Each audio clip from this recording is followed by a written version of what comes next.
Northeast Georgia History Center's Family Day about pirates. Is the pirate life for you? Is the pirate life really what you think it is? Well, we are here to talk about some of the myths and legends that are surrounding the whole history of piracy. Some of the things that we think of as being on an everyday pirate ship just aren't there when you look at the facts. But how did these myths and ideas come about, Glenn?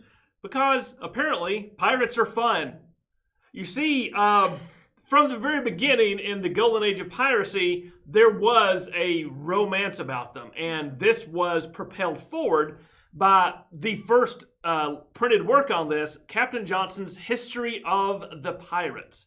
And almost everything we think of as the famous pirates and how they looked comes from this book and its 2 volumes and the subsequent illustrations from this book. I mean, this is it, right? And we're not even sure who Captain Johnson was. It was probably, well, it was definitely a pseudonym, and we haven't been able to pin that down. But this book is the one that started, and you can see from this next illustration, this is Blackbeard, right? This is the picture, and we've shown this already today, the picture of Blackbeard. This comes from one of the editions of this book. And historians have like a love-hate relationship with it because it gives us so much information. But how much of it is accurate? Probably not much. We don't think so. Captain Johnson, whoever he was had printed this book to make money, and it made money, and it settled within the pop. It was the first piece of pirate pop culture, right? It was a bestseller, sold bunches of copies, people loved it, and it established that golden age of piracy. This book is our baseline, period, right? And lots of other books came after it. The most popular ones we're going to talk about are, of course, one of the most famous is Treasure Island, which was published in 1882 or 3. I can't remember which. Long John Silver, buried treasure on an island, pirates taking over a ship, sword fights, escapes, lots of things like that. This also, and here's the thing, Robert Louis Stevenson, guess what source he used? Captain Johnson's History of Pirates. And it has a Georgia connection too. He was inspired while in Savannah. There is this it's now a restaurant called the Pirate House, and it was said to be a tavern. It's one of the oldest buildings in Savannah from the early 1700s, and it was known to be a pirate hangout, basically, and also a place where pirates would kidnap people, very much similar to what happens in the book Treasure Island. Right. And there's supposedly tunnels that go out to the docks from this. They've got a door there that's locked, and they basically imply this is the door to the secret tunnel, and they never let anyone in. I wanted to get in there so bad the one time I was there. They wouldn't let me in. But Treasure Island certainly sets this up, and there is another book that comes out around the same time that you may not think of as a pirate adventure, but it certainly sets the tone for that. The Adventures of Peter Pan by J.M. Barrie, right? And we think of Peter Pan as the boy who doesn't want to grow up, who refuses to grow up. He can fly. He takes children on adventures. But where does he go, right? Pirate Land with Captain Hook and Shmee. And this book also sets up a lot of the archetypes. Of course, the Hook. Yep. It's Captain Hook being chased by the alligator and his cutthroat band of pirates who in the book are not necessarily as comic as they become in a couple movies later, which we'll get to. But Peter Pan definitely set some of those pop culture trends for pirates. And then, of course, once literature takes off, we have the original history of pirates. We have a couple of these great literature books that are bestsellers. And then along comes motion pictures. And motion pictures are absolutely perfect to tell the story of the pirates. You get the visual cues, you get the sword fights, you can have the ships and lots of things. And even in the silent era, this becomes very popular, especially with one of the first movie action heroes, Douglas Fairbanks Sr., right? And in 1926, they released The Black Pirate. And it's the first big movie hit of pirates. And it's got all the things, right? It's got sword fights and escapes and a dashing hero. And, at this point, especially in the movies, you want your leading men to carry the story. So the leading men are cast as pirates. And it's really when you get to... pirates had always been romantic in literature. Mm-hmm. But they were pretty well established as thieves and killers and bad guys. When you get to the motion picture era, this is when pirates start to take on the anti-hero. That's an anachronistic term for this, but they're the anti-hero, right? They're the pirate, but somehow they turn good, or they're actually fighting evil authority. It's a Robin Hood situation. Exactly. And so Douglas Fairbanks sets that scene, and then when we get into talkies, sound movies, we get another famous hero of the screen, Errol Flynn, in his Captain Blood, which is the movie that set Errol Flynn's career off. I love this movie. I remember seeing it when I was very young, late at night, on Channel 3 out of Chattanooga. And even interspersed with the commercials then, it was absolutely fascinating. And it's got, escapes, it's got the sword fights, it's got the devil may care attitude. But once again, Errol Flynn, protagonist of the film, is a wronged man who has been sold into slavery and escapes and takes to the sea to bring himself and his compatriots freedom, right? Propels Flynn's career, propels Pirates as a talking motion picture scene. And then a couple of years later, you get The Seahawk, again with Errol Flynn. And this one's set a little bit earlier. So Captain Blood is set around the golden age of piracy. The Seahawk is set back in that Elizabethan period. And I can't remember the actress's name. She is one of the best Elizabeths on screen. Even better than Kate Blanchett, I think. But this movie sets up that swashbuckling daring do with the sword fights. In this first sword fight picture, you see it's the tropes, right? The sword fight tropes with the guys like this, and they've stopped sword fighting long enough to exchange some dialogue. That's where this movie sets that up. And in the second picture, you've seen that people have caricatured the guys fighting in the foreground and their shadows being cast large on the wall. This movie also sets that trope up, right? Sword fighting in pirate movies is going to be the thing that you associate with them. And when they advertise these movies, what are the posters going to have? Sword fights. They're going to have the hero holding a sword in some way, right? Well, you might have learned in our tactics and weapons demonstration about how sword fights were probably not the most common form of combat. They're not the optimum way to get your loot. They're sort of the last resort, but not in the pirate movies. Because just standing there with a cannon is not as entertaining. No. Game over. But swords, there's stuff going on. And then, eventually, of course, Disney picks up the pirate thing. So in 1950, they release what is seen by some as the classic Treasure Island movie. And it is. It's got, the acting is great, and it's got young Jim Hawkins, and it's got all the things that a Disney studio can provide. But then only a few years later, so movie adaptation, most famous pirate book, Treasure Island. Only a few years later, another movie adaptation, animated, Peter Pan, right? And again, Disney is setting up the trope. You're going to hear about Disney a lot, right? Disney is really good at setting up this pirate trope and profiting from it. And in Peter Pan, we also, again, we see the hook, we see the plank, walking the plank, which seems to come up in a lot of Disney movies. But that originated in J.M. Barrie's book, right? That's walking the plank was a Barrie invention, which no pirates actually did that we know of. Why would you do that? It's remarkably unsafe. So pirate movies continue. Disney takes advantage of this, and then there are other movies. And Maureen O'Hara, my favorite screen actress of all time, starred in a couple of them. And you can see here, I had to put this one in because there's nothing more swashbuckling than a woman. And there were several movies that took this trope, based on Anne Bonny and folks like that, of the female pirate who is just as tough and just as ruthless and just as, but again, they're set as the heroine, and they still make pirates, right? They're pirates, but they've got something going on that makes them the hero, or makes them the good guy, if you will. And then we also come to, for my money, and if you haven't seen this, you got to find it somewhere, the best adaptation of Treasure Island. I don't know if you've seen this one. All-star cast: Christian Bale, Charlton Heston, Oliver Reed, and Christopher Lee are in this movie, right? And it is they chew the scenery with every movement of their mouth, and it's a very close approximation to what's in the book.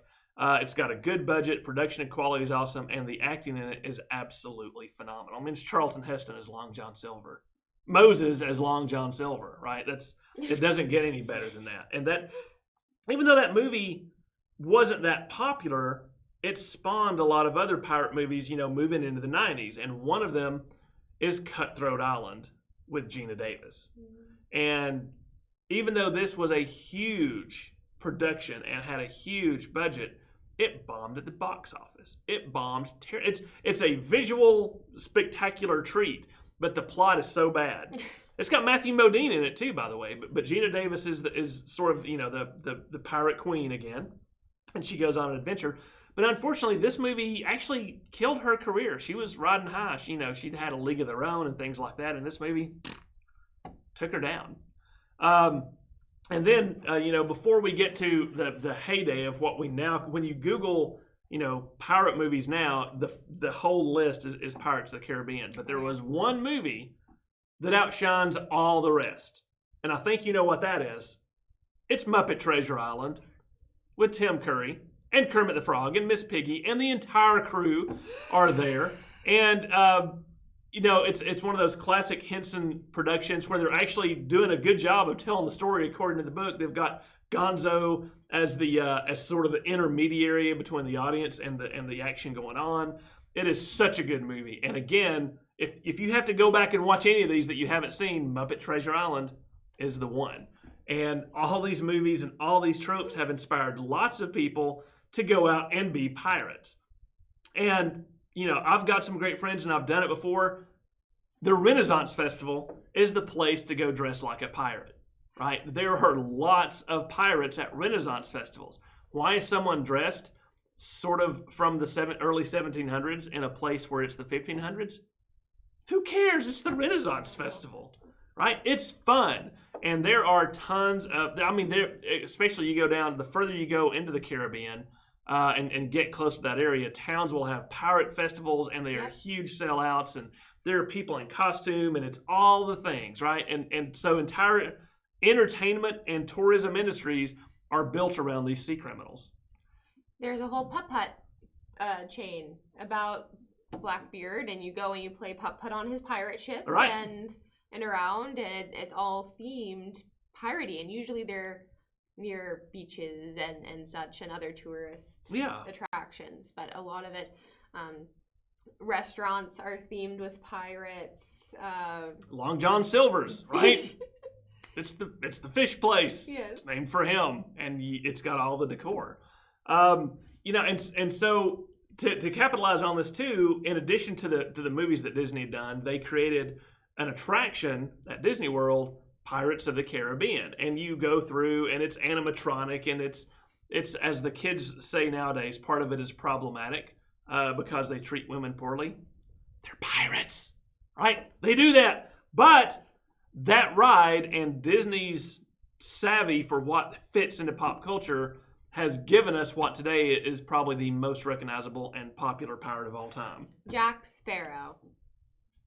So we have Disney, this movie, these series of movies is really inspired by the ride. The ride comes before the movies. Usually it's the other way around, and usually the movies inspire a ride, but it's totally the opposite. This is one of the most popular rides at Disney. People love this. And has been since the beginning. Mm-hmm. Yeah. People love getting in their little boat and sailing through this idealized, romanticized pirate tropiness, really.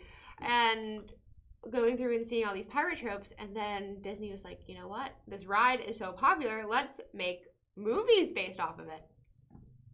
And I do believe that Pirates of the Caribbean, the ride, was one of the last rides that Walt Disney himself really oversaw before his death.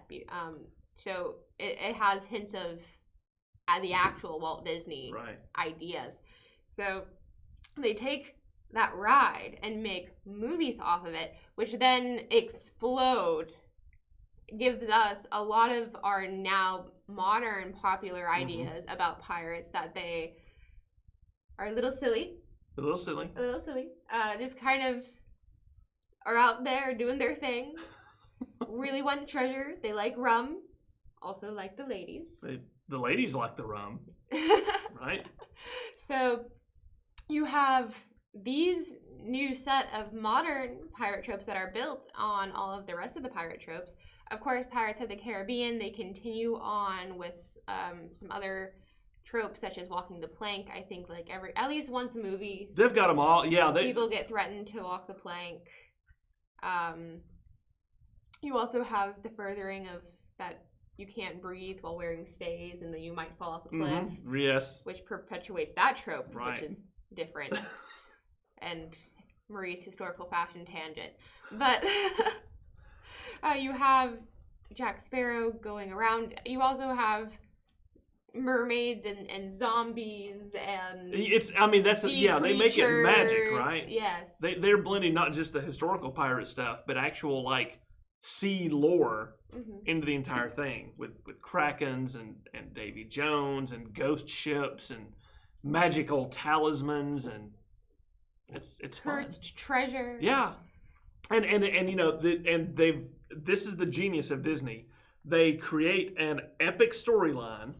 They develop supporting characters that sometimes steal the show from the lead. And when Johnny Depp is the lead, that's saying something, right? But you've got this great cast. They're not afraid to poke fun at themselves whilst at the same time carrying forward what at its core is a pretty epic storyline, right? I mean, literally epic in the grand sense. The fate of worlds is being decided and things like that. They're always bringing in mysteries, and in the end, it's fun pirate stuff. They don't try to use it as a documentary.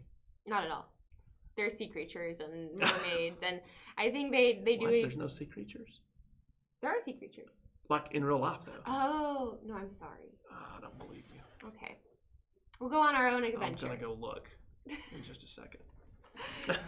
So I think Disney, it's easier to make that cut between fantasy and reality, is that people are not going to be like, oh, well, of course Davy Jones came up from his watery grave and interacted with these pirates. But there are a lot of things, because the pirates raid a port, they burn a town, they pillage a city. Yeah. Normal pirate things that is historically accurate. Threaten the governor's daughter. Yes. Capture her, turn her pirate. Eventually. Yes. I'm trying to think if that actually happened. Not in the first movie. No, I mean in real life. Oh, in real life. Oh, gosh, no. No. Gosh, no. You do have Anne Bonny, who is kind of a lawyer's daughter who went rogue. But right. Different. That's a different thing. Different thing. But yeah, so you can see that from the original mythy storybook of Captain Johnson all the way through pieces of literature, the movies, pop culture, there's costumes, there's rides, there's movies, there's the Renfest, and any pirate festivals. There's pirate festivals everywhere, and I don't think that's going to stop anytime soon. For some reason, hopefully, one of the things you're going to take away with you today is an understanding and maybe a little more time to think about why in the world does this particular aspect of history capture our popular imagination so much. We've got these movies that we've talked about here, but why? We're going to leave that with you and let you ponder that because it's really interesting. But do you feel the same way about Pirates in the Golden Age as you do with Pirates today? Who was the hero when you have Tom Hanks starring in that? He's Captain Smith. Yeah. Yeah. And his ship gets taken over by pirates. They're not heroes. They're the super duper bad guys. Yes. Right. So do we have a separation there? Why? It's very interesting. But until we see you next time, may the wind be ever at your back and your sails be full and your powder be dry. Arr.